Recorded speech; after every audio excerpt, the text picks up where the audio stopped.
Welcome everyone, आप सभी का एक बार फिर से अपने ही यूट्यूब चैनल में।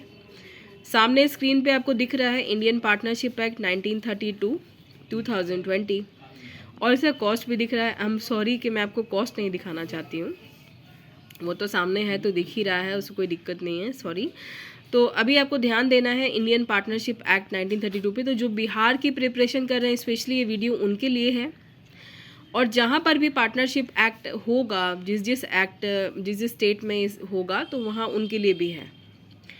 और वैसे भी मैं तो ये कहूँगी कि कोई भी पढ़ाई आपके लिए बेकार नहीं जाती। अगर आप कुछ एक्स्ट्रा भी पढ़ लेते हैं तो वो आपको कहीं ना कहीं फ़ायदा ही देती है।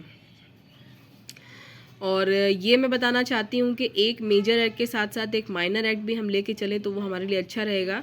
तो मेजर एक्ट यानी कि सीपीसी तो मैं अपने चैनल पे करवा ही रही हूँ, और पार्टनरशिप भी मैं सोच रही हूँ कि स्टार्ट कर देना चाहिए। और सिर्फ इम्पॉर्टेंट सेक्शंस ही हम देखें।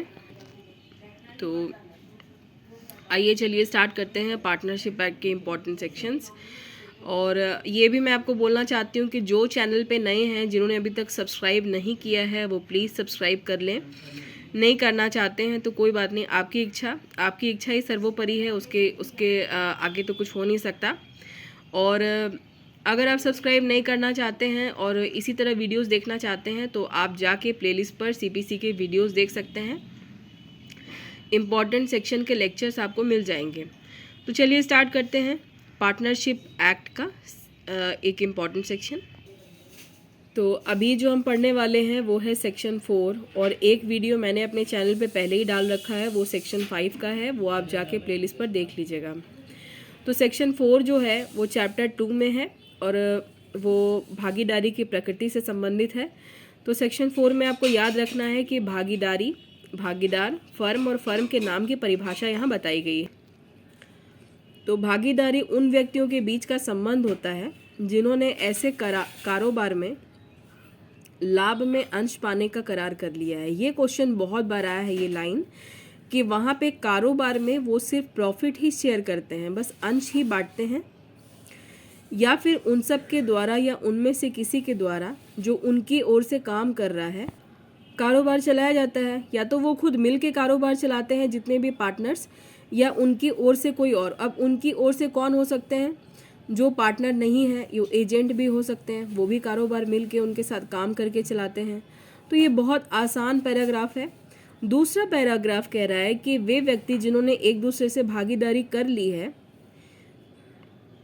वैशिष्टता भागीदार और सामूहिक रूप से फर्म कहलाती है, और जिस नाम से उनका कारोबार चल रहा है वो फर्म का नाम कहलाता है। इसमें कुछ भी ऐसी भारी बात नहीं है जो आपको समझ में नहीं आएगी। मुझे उम्मीद है कि ये आप 5-6 बार अगर रिवीजन कर लें तो आपको उसके बाद फिर खासा पढ़ने की ज़रूरत नहीं पड़ेगी। खासा मतलब बहुत ज़्यादा, मतलब दिमाग लगाने की ज़रूरत नहीं पड़ेगी। ये भागीदारी के तत्व आपको दिखाई दे रहे हैं। तो मुझे इतना ही इस वीडियो में आपको बताना था कि ये इम्पॉर्टेंट सेक्शन है, इसको आप बार बार रीड कर लीजिए, वीडियो को सुन लीजिए। और जो इम्पॉर्टेंट चीज़ में पूछी जाती है कि लाभों में अंश पाने का सिर्फ करार होता है, इसको आप मार्क कर लीजिएगा। हालांकि मैंने नहीं किया है, लेकिन मैं आपको बता रही हूँ। मुझे मार्क करना कुछ खास अच्छा नहीं लगता है, इसलिए मैं जल्दी से किताबों में मार्क नहीं करती हूँ। तो मिलते हैं नेक्स्ट वीडियो में एक अच्छे से टॉपिक, एक अच्छे से सेक्शन के साथ में। आप लोग ध्यान रखिए अपना, ठंड से बच के रहिए, मन लगा के पढ़िए, खुद भी खुश रहिए, दूसरों को भी रहने दीजिए। Good bye and take care.